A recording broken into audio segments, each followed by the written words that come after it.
I think in the interest of time, we can get started and we'll see people come in as they sign on. But thank you all so much for being here today. Thank you for registering. I'm Stephanie Landers, Program Manager in the Keller Center here at Princeton. And I'm very happy to introduce you to Grace Kalpas, who is going to be leading this session today on emotional intelligence and grounded leadership. How emotionally intelligent are you? So emotional intelligence is more like a talent, whereas IQ, that after a certain point in your adult life, your brain stops absorbing new information and your IQ remains the same. Whereas over the span of your life, of your career in particular, your emotional intelligence can be increased. So Grace is going to share with us a lot of different topics surrounding emotional intelligence. And she is a professional coach, and she's been coaching since 2013. And she has her coaching certification from the International Coaching Federation. Her clients have ranged from small business owners to healthcare systems, and she is also a registered nurse, and she has a Bachelor of Science in Nursing. And her clients have ranged also from healthcare systems, and she also focuses her attention now on academic coaching in institutions with students and executive clients. And I understand that there are a number of staff and possibly faculty here today. So we have a great mix of attendees. Thank you all for being here.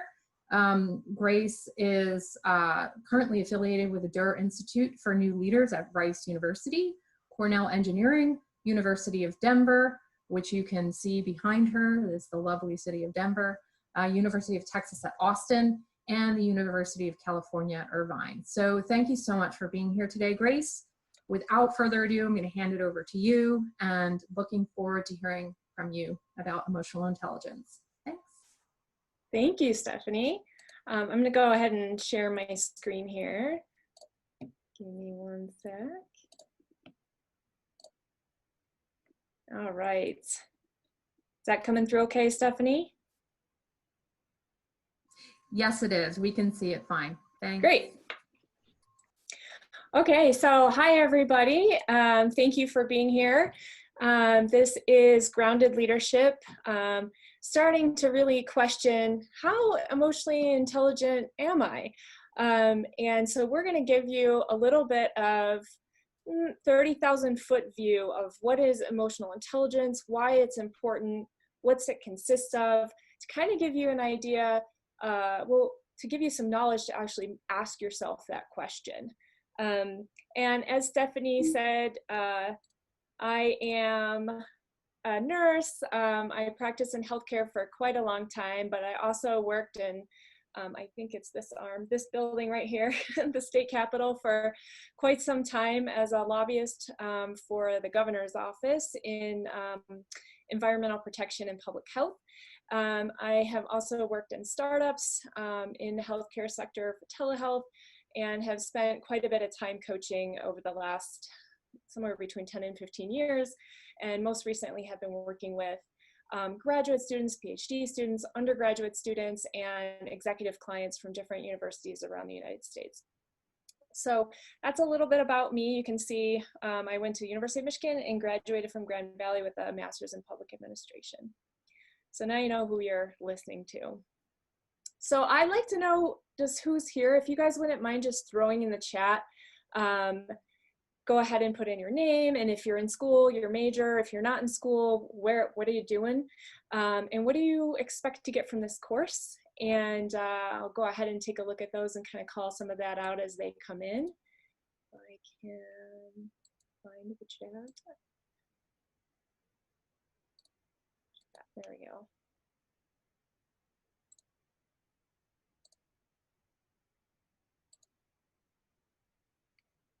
There we go. So you guys all should be able to see the chat. We have we have an associate CIO from research computing, undergraduate student in economics, public policy and international affairs. Nice. So you would like buildings like the one behind me. Some managers at IT, personnel manager, academic, part department, more IT. We did notice there's a lot of OIT folks here today. Thank you for being here. Program analyst, associate director in alumni engagement, great. Computer science and engineering, wonderful. Chemical engineering, somebody's very excited about that, first year graduate student. Hope to learn about different personalities that I may encounter, yes, or you mean you will encounter. Hoping to learn more about emotional intelligence, how I can identify my strengths and weaknesses. Again, some more directors. So this is great, and continue to put info in there. We'll keep looking at who's here. This gives me a good sense of who's in the audience since I can't see anybody, unfortunately, but thank you so much for doing this. I'll keep an eye on who's out there. So we're gonna start with a poll. And this is just a fun poll. There's absolutely nothing scientific about this whatsoever, but I'm just curious what you guys think. So, our poll will be, who do you think is the most emotionally intelligent? Barack Obama, Donald Trump, Leonardo DiCaprio, Britney Spears, or Tom Cruise? Now, this is a range, right? It's not like one is intelligent and the rest aren't. So the question is, who do you think is the most? And so go ahead and take a couple seconds to fill that out and just pick one of those folks. And we'll close the poll when we're getting close to, 80% or more, I would say, Gina.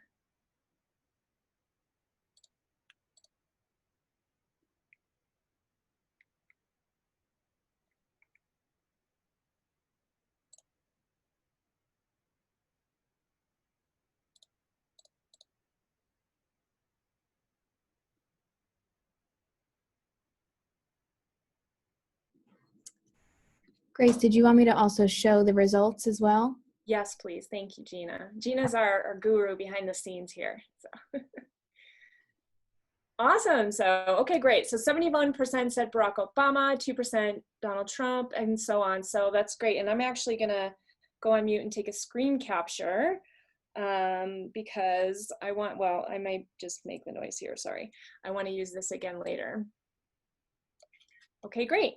We'll go ahead and close that off your screen so you can see. So thank you for that.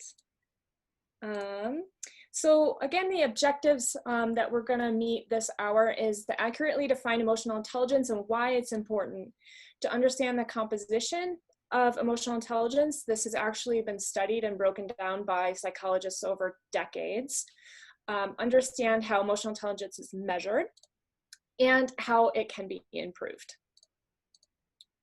So I made up this title. There's nothing formal called grounded leadership. I just invented it here because I think that leadership is really about having an awareness of the actual state of yourself and others and organizations in such a way that intervention strategies and communication directly respond to reality. So what I mean by that is it's so easy for us to make a very quick interpretation of what's going on. And often that interpretation is filtered through our own experiences, our own biases, our own judgments, our own thoughts of who those people are or the organization is, and those generate our reality of that thing or person. And what grounded leadership is knowing that that is there and being able to set it aside and really take in what is actually going on. Emotional intelligence, by definition, can be a little variant depending on who you ask, but in a nutshell, it's a set of learned skills, so it is learnable, that accounts for understanding and responding to personal and professional situations in a grounded and effective manner. That's sort of my version of that. So EI is very skill-based. You can absolutely learn it. Are there areas that are more difficult for people than others? Absolutely. Are there areas that are more natural for people than others? Absolutely. So you could grow up in a household that has really tight-knit family. You're always talking to each other. It's okay to cry. It's okay to share emotions. And then your emotional intelligence level in a particular part of what I'm going to show you of the contents will be very high. But you may have other sections of your EI that are lower because you didn't have experiences in that area that developed it. So it's very personal, and you can certainly improve it. So then my question is, would you prefer to respond to your interpretation of what's going on around you, or would you like to respond to what's actually going on? Because that's the difference between leadership that runs you into the ground or a leadership that is grounded. So I have a little video that'll start playing here. This is an actual skydive. So I like to akin basing our actions solely on our point of view and not on checking reality, as like jumping out of a plane without an altimeter. So maybe you'll judge your landing correctly and maybe you won't. And if you don't, it's bad news. So either way, luck plays a role in survival if you're not checking in. So an altimeter allows you to check in at various points in the skydive to make sure you're where you need to be. So for example, in this skydive, you saw there's a check of where we are when we get out of the plane. There's a check right here where we need to get away from each other in order to open parachutes, because if we open too close to each other, we'll hit each other. And then I have an audible altimeter that goes off and tells me I need to open my parachute. And then you can see down there, there's some green patches. This is out in Arizona, so it's a total desert. They actually watered those little patches for us to land on. You can see that I'm aiming for that closest patch there in the front. And in order to get there properly, I need to be checking that altimeter every 100 to a couple hundred feet. So you can see there's 950, 940, and then I'm gonna make what's called a base turn at around 7 something.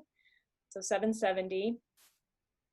And then, so here I'm gonna turn on base, and you can see the other people, the direction they're landing. And then there's an altimeter reading when I go on to final here and go ahead and land. And this is all sped up just a little bit because I didn't want it to take too long to show you guys. But then here's, as I'm turning my head, I'm looking at my altimeter to make sure that I know where I'm turning.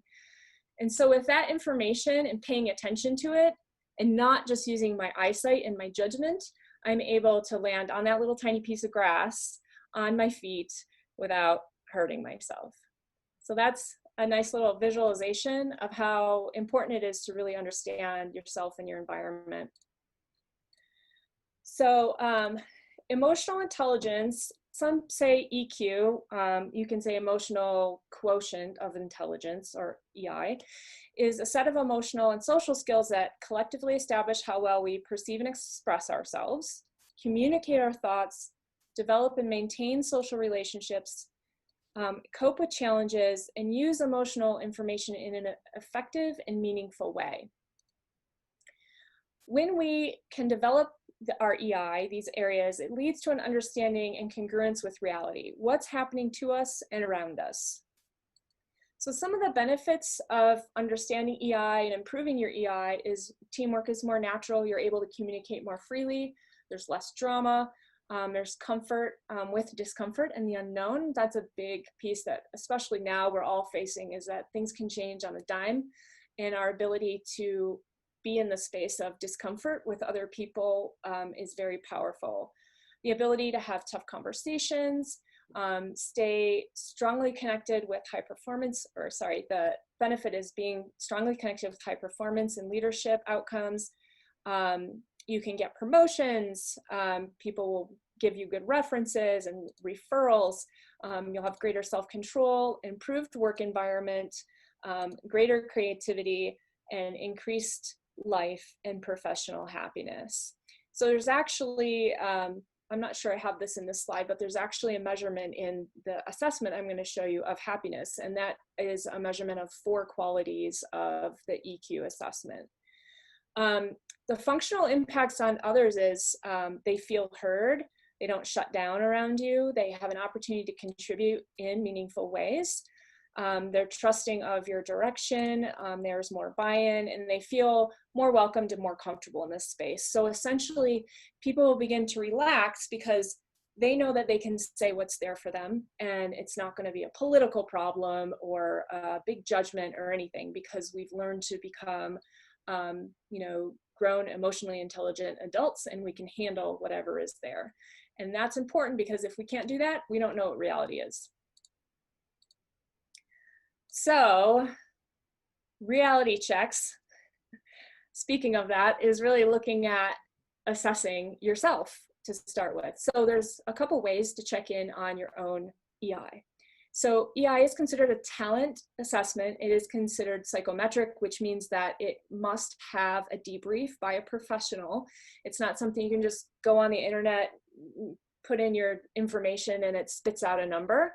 You actually have to have a professional coach or a psychologist go over the results with you. So it is a closed availability. You have to go through somebody to have it done. You can have it, you do a self-assessment, and that's a great way of just kind of getting a start to see where am I. And then 360s are also super helpful. So if those of you who don't know what a 360 is, that is when you select different people from your life, your family, home, your friends, your colleagues, your superiors, and they take the EI assessment about you. So then you see your interpretation, your self-assessment compared to everyone else's. And that is also a very strong reality check of, am I showing up the way that I think I do? And what do other people think of me? And that can be very humbling, of course, and eye-opening as well. So that's the strongest way to sort of check in with yourself and your EI. So we have the two tests that we use, the EI 2.0, EQI 2.0, which is the self-assessment, and then the 360. The tests are valid, reliable. The 2.0 is self-perceived, and of course subjective for the 360. However, these tests are predictable of behavior. So I've debriefed, I don't know, a lot of these EQ tests, and there certainly are spots where, mostly the self-assessments, where people say, I don't think that, you know, I'm more flexible than what that says I am. And then when we get into coaching, they discover, oh, okay, yeah, I'm definitely not flexible here, and I could see how that's impacting the other areas of my EI. So I have found it to be extremely relevant and very accurate to what people are describing in their coaching sessions and what they are concerned that needs to be addressed for themselves. And it is changeable. Like I said, it's improvable. A talent assessment. It is not a personality assessment. It is not an IQ assessment. Personality and IQ remain pretty stable over your life. EI can go up. So then the question is, well, how do we measure this? So there's the EQI. This is one of a handful of tests that are reliable and predictable and valid. You can see there's a lot of categories. This is a sample of a very high 130, over 130 is extremely high EI. This is a fake one. It's not a real person. Harold's not real. The normal is 90 to 110. So average would be 90 to 110 here. You can see that obviously Harold has scored high in all of the different components. But you can also see, which is important, is each of these categories, the three beneath will need to be balanced. So there's some work actually that Harold could do in self-expression. These are a little out of balance here. These are pretty much in balance, maybe a little bit around optimism, stress management. So we would be looking at those, even though this is a really high grade score. There's definitely always something to be coached around EI. So here are the categories. This is what's measured. Self-perception. So the three categories in self-perception are self-regard or confidence, self-actualization, which is like how much you want to improve, get better in life, and self-awareness. How well do you really know your emotions and your behaviors? Self-expression, how do you emote? How do you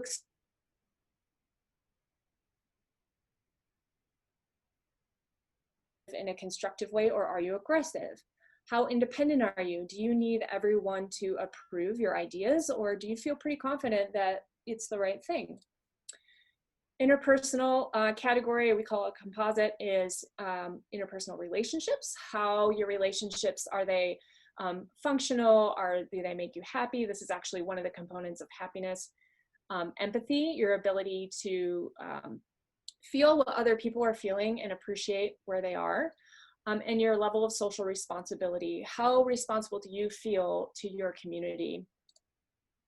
Decision making is the fourth, and that includes your ability to problem solve, which is also related to reality testing. So you can't really solve a problem very well if you don't understand the truth, the facts, and the situation. And then impulse control. Can you manage your emotions and actions in a way that are most efficient and effective for you? And then finally, stress management, which is the ability to be flexible in different situations, to have stress tolerance, and to be optimistic. So again, you can see optimism, interpersonal relationships. I can't remember off the top of my head what the other ones are in the happiness, because I didn't put it in here, but I should have. So those are all the components you see in this nice little diagram that the EQI represents and tests for. So here's an example. This is just the self-expression composite in a total overview of 35-year-olds, graduate students, over overall EI. So you can see that this graduate student is just below average for this particular test. So this test, there are several categories of tests I'll go over in a second, but one is the leadership. In the leadership test, there's this gold bar that shows you where the vast majority of leaders who are successful land. And so that gives you the gap. Where am I today? Where is the average leader that is doing well? And how do I address that gap? So you can see in the self-expression composite, there's a big gap here in all three of these categories, and there's an imbalance between emotional expression and assertiveness. So in coaching, we start to look at, all right, what is that for this person? It's different for everybody. So I can't say, oh, I see this and this person is like that. It doesn't work like that. It's very individual. I've seen people with extremely low scores who actually have very good balance, and they're doing pretty well. So it's really about them growing and improving in their range. So this is where we would work probably with this person, is in this gap area. And if there are any other areas in the overall assessment that would relate, we would look at those as well. So here's a graduate student.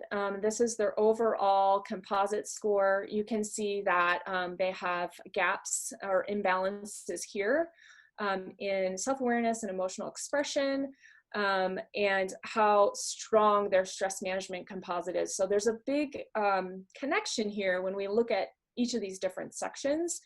So this person, this is actually someone I've coached. So it's a real situation. So this person basically said, well, I'm really good at stress management. I know that when I have an emotion or when I have an opinion that maybe isn't that important, even though it might be important to me, I'm going to withhold that. And I'm not going to make a big deal out of things. And I'm not going to express things that are going to make people uncomfortable or don't feel like we're progressing in a positive way. So what happens though is that while that stress management composite is super strong, the emotional self-awareness and expression is low because they're used to tamping it down. So as soon as there's an emotion, as soon as there's something that person experiences, their habit is to push it down and then be analytical. This is not uncommon at all. And there's nothing broken or wrong about this. It's just how out of balance are you with it that it's affecting other areas of your life. So with this person, I asked, right, how is your relationship with your wife? And for him, he said, yes, my wife complains that I don't have boundaries, that I say yes to everything and I don't express what I really want and what I really feel. And that leads them into arguments. So that is an area that he chose to work on, is how do I learn when that needs to be tamped down and when I can express it, and when I can express it, what does that look like and how is that constructive? We are going to have a Q&A, by the way, at the end, so you can throw your questions in the Q&A and we'll get to them, or you can put them in at the end. So here's a 37-year-old professional who was surprised by their results. So they really expected that they were going to have a very, their advanced degree, they're almost 40, they felt like their EI was going to be pretty high. And it actually turned out to be in the lower mid-range or upper low range. So this was very surprising for this person. And we ended up working on what's the gap for them? What is that? And for someone who doesn't recognize they have a lower EI and then sees something like this, coaching is absolutely essential, because you're not going to see it yourself. If you haven't already, you won't. And so coaching gets you to that point where you can go, oh, okay, yeah, I see the gap. I can work on that. So now I have another poll, which is, I'd like you all to take a second and guess your own EI score. So with the idea that usually the average is 90 to 110, if you consider yourself average. If you think you're below average, it's below that, or above 110. So go ahead and pick a number, and then when we have a good response at all, Gina, you can go ahead and show that.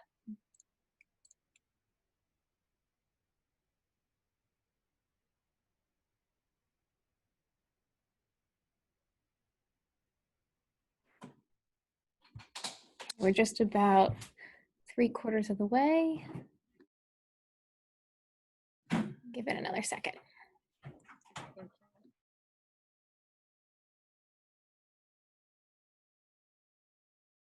Awesome. So you all should be able to see this. So it looks like almost half of you, well, let's see, yeah, about half of you feel like you're average. And wow, that's evenly distributed like a bell curve, isn't it? So we have a handful on one side and a handful on the other side.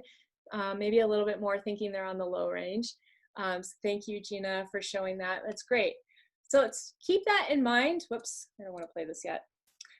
Keep that in mind, because as we go forward and if you choose to do the EI test, it'll be interesting to see what you thought you were and then what you end up being. So I'm going to show you some demonstrations. What does high emotional intelligence look like? And some of you have probably seen this movie, but this is a nice clip of Will Smith in the movie In the Pursuit of Happiness. Very, very well demonstrated high EI in a high stress situation. So this is about 3 minutes. As this is playing and you guys are watching it, feel free to throw in the chat box. Why is this high EI? What is he demonstrating that makes him highly emotional intelligent? And you can think about those composites we talked about.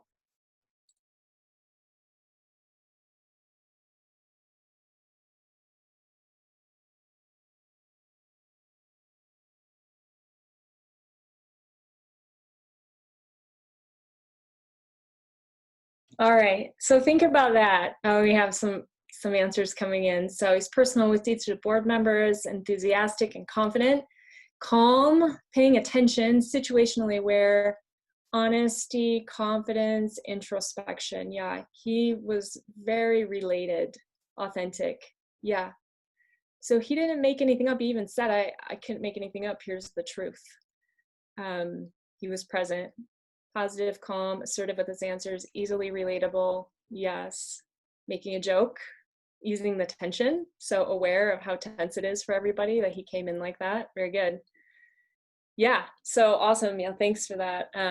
Meeting him personally by the elevator, building bridges, that's great. So now, of course, we have the office, which is the other end of the spectrum. And Gina, let me know if this one has the same trouble. So we're going to look at why is this a demonstration of low EI? And if you guys can throw stuff in the chat box at any point about it, that would be great as well.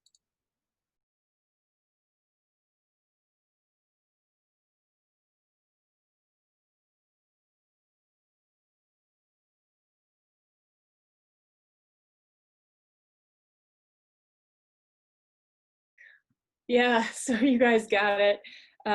Voice raising shows lack of control, poor stress management, lack of composure, digressing from topic. Yeah, all of these things. The Office, yeah, people love The Office because it's all the stuff you can't say at work that, like you're in there like,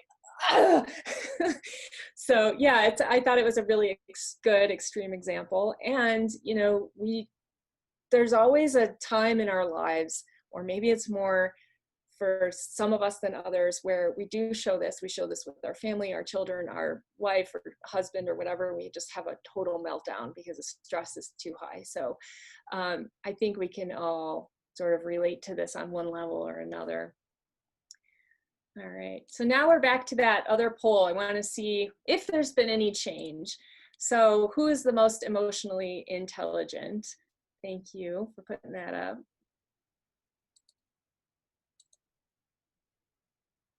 Now you know a little bit about emotional intelligence. Is there a change here, or do you still sort of feel the same?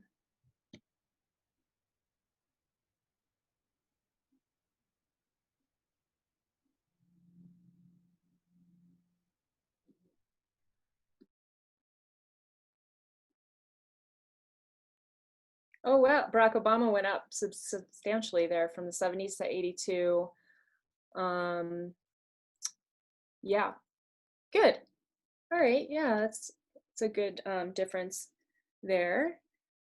Good awareness. And it was interesting, I taught this a sort of overview like this in a class at DU last year, and I asked this question, and, you know, who do you look up to? Who do you think has a high emotional intelligence? And it was quiet, you know, students are thinking, and this one student raised his hand and said, Trump, and he was, you know, totally honest. And so, of course, I don't believe that. And so as an instructor, I had to do some stress management at that moment. And some of that, a lot of the time, is just not understanding what is emotional intelligence, what does it mean?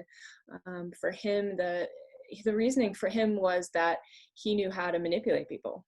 So some of it was just how you look at what is emotional intelligence, what does it mean? So how do we improve an emotional intelligence score that we have? One is awareness, obviously. You gotta know where it's at. And like I said earlier, doing the EQI 360 really helps you to look at what's your self-assessment and what do others assess of you. This identifies areas of focus for personal growth and gives you a global picture of how all your composites and your subcomposites of your scores fit together, because generally they mirror a theme that's going on for you. So this is kind of the wheel of improvement. You assess and identify gaps through the assessment, debrief, coaching, and then you can create an action plan with SMART goals for growth and leadership. And then you implement that plan and you see where you do well, where you struggle, and you go back into coaching and you deal with how that has gone for you and start to open it up deeper. So that's sort of what I call this wheel of development here. So the score, your EI scores, are really a function of blind spots and belief systems. So improving your EI is a lifetime endeavor. We've, like I mentioned earlier, we've grown up in different realities, different households, different things, standards, things that are okay, things that are not okay. And so we develop those blind spots where we can't see because we're swimming in the water of whatever it is. And those belief systems that have integrated into us from a very young age.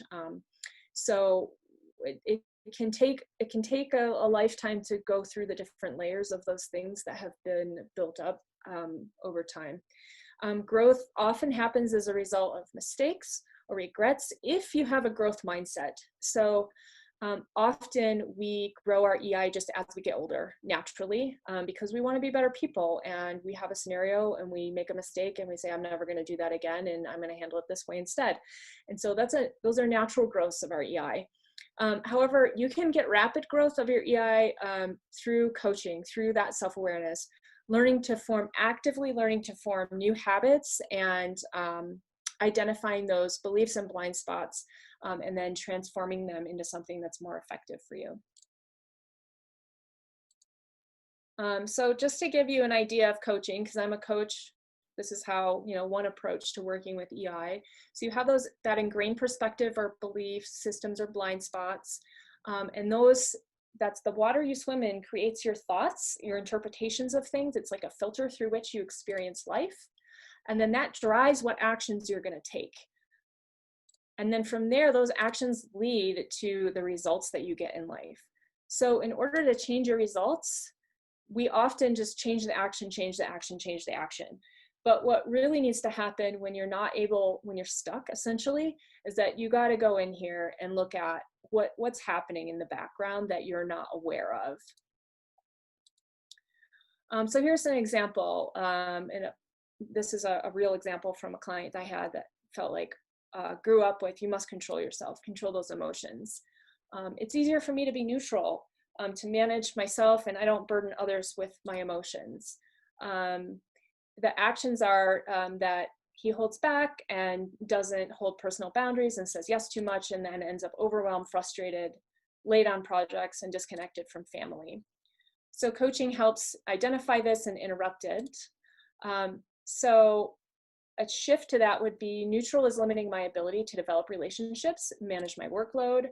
The actions are observing emotion, investigating them, starting to work with setting boundaries, starting to work with what communication looks like, which reduces the workload, a little bit more ease and relaxed at work, and then less fights at home. So how do we measure this change?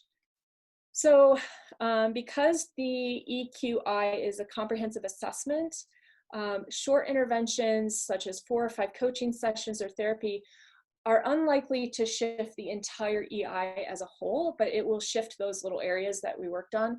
Typically, you're going to see major shifts in EI over time.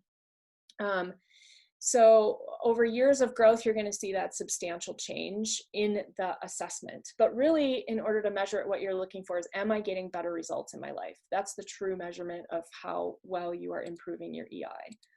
The 360, however, is a much more accurate way of checking, because that 360 is that other feedback from other people saying, wow, yeah, he was much more flexible on that issue than he's been in the past, or they're talking to those results that you're getting. And so rechecking a 360 in a shorter term and comparing to the older 360 is a little bit more accurate in terms of measuring how well you've done.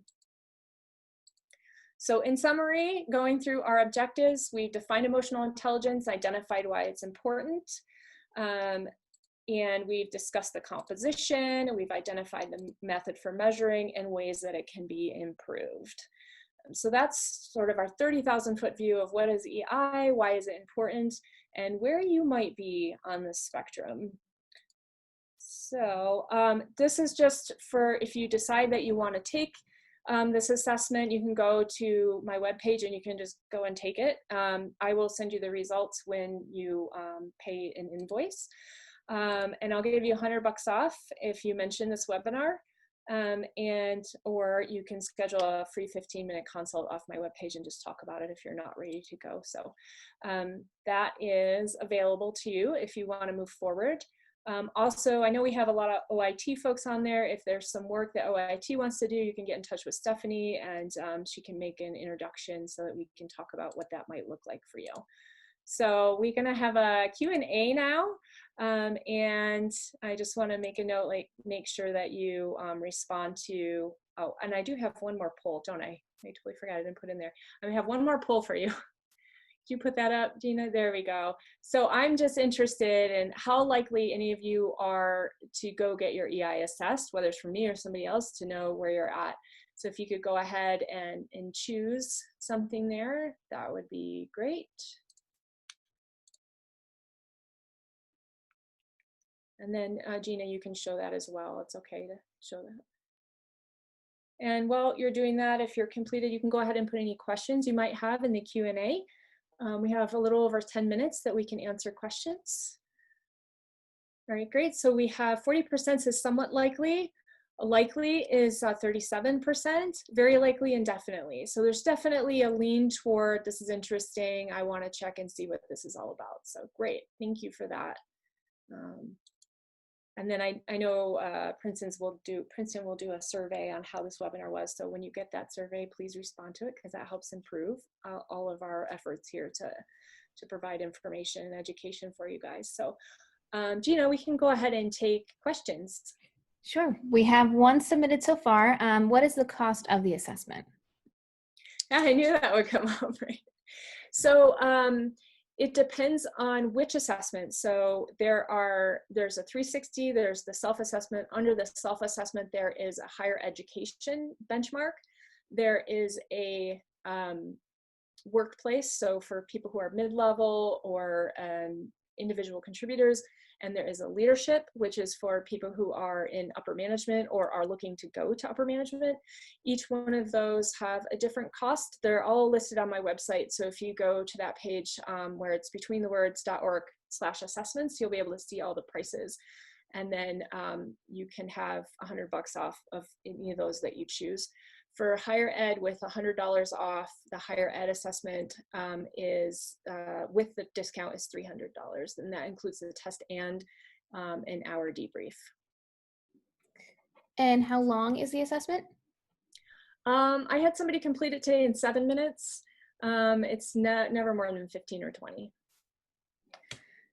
Someone also asked if they're able to get access to the slides that were used during the presentation today. You guys have that answer, don't you, Gina? Yeah, we can absolutely, as long as we can send them out, it's okay with you, we can do that for sure. Sure. What are ways to work on AI without testing/coaching, even if it's not as effective? That's a good question. So if you were not going to go down that route, but you want to look at it, I would say there are a few things that you can do that, you know, aren't going to cost you anything. One is just ask other people. Look at these composites. So stress management, you can pick the 3 things out of stress management and go and ask somebody, like, how do you think I handle this? How flexible do you think I am? And that's really a good place to get a really good sense of how you're viewed and how you act. And then from there, you can start to think about, you can ask them, well, what would be better? How do you think I could behave that would be more effective here? And they will give you answers. So that's one way to go about it. Is there a correlation between EQ and EI, and how do they differ or relate? Great. There's no difference. So it's just a different label. So emotional intelligence is essentially short for emotional quotient of intelligence. So EQ, EI is just 2 acronyms for the same thing. That's all we have right now. And just a reminder, you can use the chat or the Q&A function to submit anything. This is Stephanie. I actually have a question. I don't know if you've ever gotten this one, but how much or little does the Myers-Briggs test correlate with emotional intelligence at all? Or are those totally different things? Yeah, so they are different in the sense that Myers-Briggs is a personality test. Right. So, and personality, generally speaking, doesn't shift much over the course of your life. So it's a pretty stagnant result. Once you've taken it, it's probably not going to change much.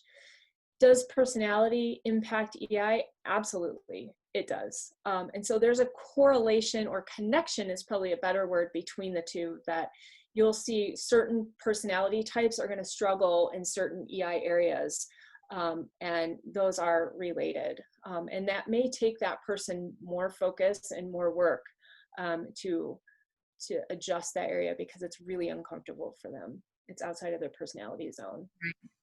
Okay, thanks. Mm-hmm. We have a couple more questions coming in. So how does an individual's EI tend to change as they get older? Can I just clarify, how does it change by like score, or how does it change just generally speaking? I'll answer the generally speaking. If it's something else, let me know. So over the lifetime, with no intervention whatsoever, if one has what we call a growth mindset. So a growth mindset, and you can Google this on YouTube. There's a great video on growth mindset versus fixed mindset that's, I don't know, less than 10 minutes long. But growth mindset is really that self-actualization, like where you want to improve, where you want to be a better person. And if that's a natural place for you to be, you're naturally going to grow your EI. It's part of being human, because you're always improving yourself. If someone has a fixed mindset, that essentially is like, this is how I am and I'm never going to change.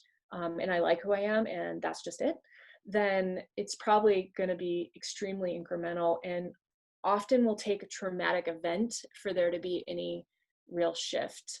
And so it does depend on your point of view toward yourself and life as to how this will go naturally for you.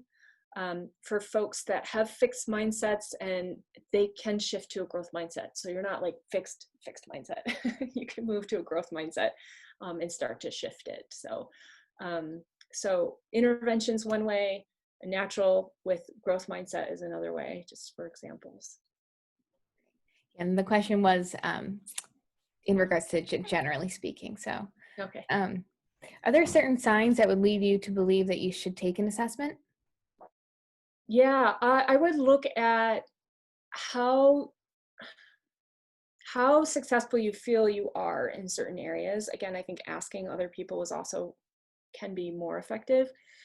But if you're not getting the results that you are looking for in life, it doesn't matter. Is it work or with a person, a relationship, or with a family, or a hobby you're pursuing, you just can't get beyond a certain point. Wherever you feel stuck, that's a good place to say, okay, maybe there's some work that needs to be done here that I can't see, a blind spot. Do you need an EI assessment for that? Not necessarily. You might just need some coaching, but that is one way to look, as if you're being ineffective and you want to make a difference in that area. Another question that we have in the Q&A portion is, how do you know if you are emotionally intelligent? How effective are you? Do you have close personal relationships? That's a big one. Are you able to express how you feel constructively? Are you able to be assertive and independent without it being a negative impact on the people around you or the projects you're working on? So again, if you look at those composites and you say, am I really confident in myself? Do I feel confident? Do I have an inner sense of direction? Like, those are all good questions to ask and say, if I'm not feeling very confident about myself, then maybe I need some EI work. If I don't really have a lot of close relationships, but I do want them, or maybe I'm just not satisfied in life in general, that's a place where you can look to see if you need some EI work. If you're feeling that way, it would be good to check it out. So hopefully that answers the question. Those are all the ones that we have in our queue right now. Okay. If anyone else has any questions, please speak now or forever hold your peace.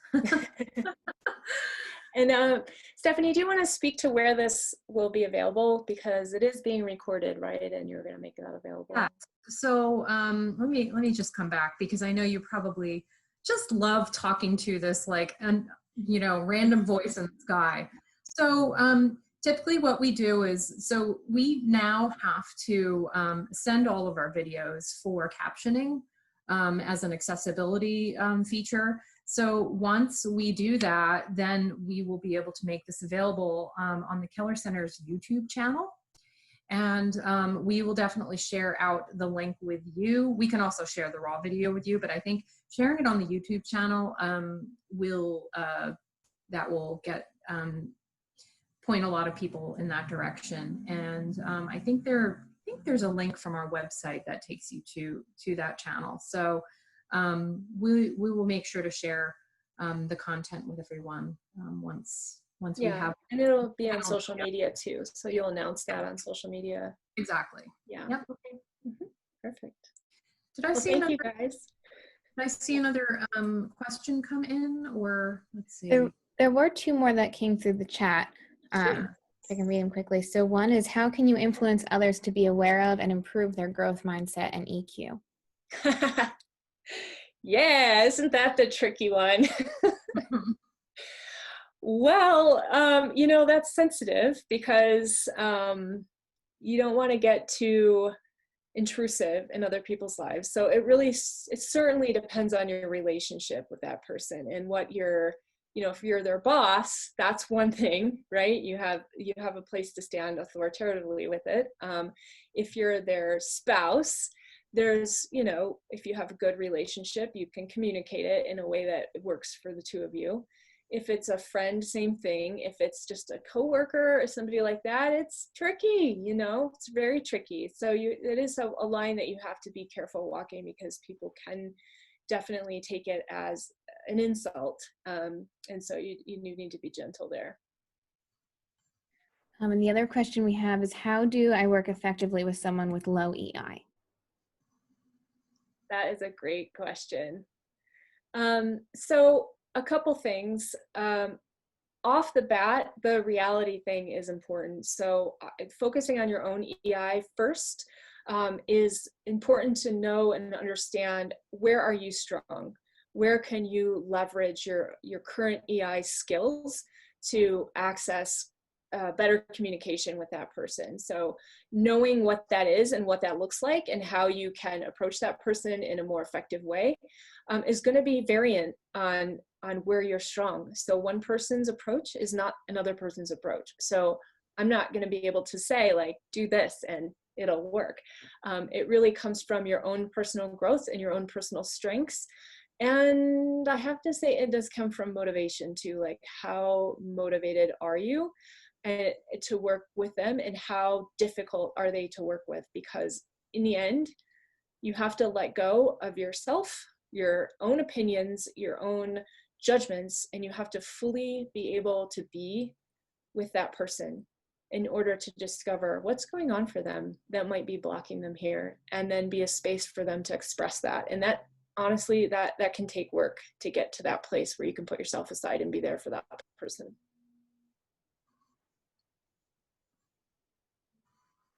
Great. Yep, those are all the questions that I'm seeing now. Cool. All right, so we have 1 minute left. Just wanted to say again, thank you so much, Grace, for being here today. Absolutely.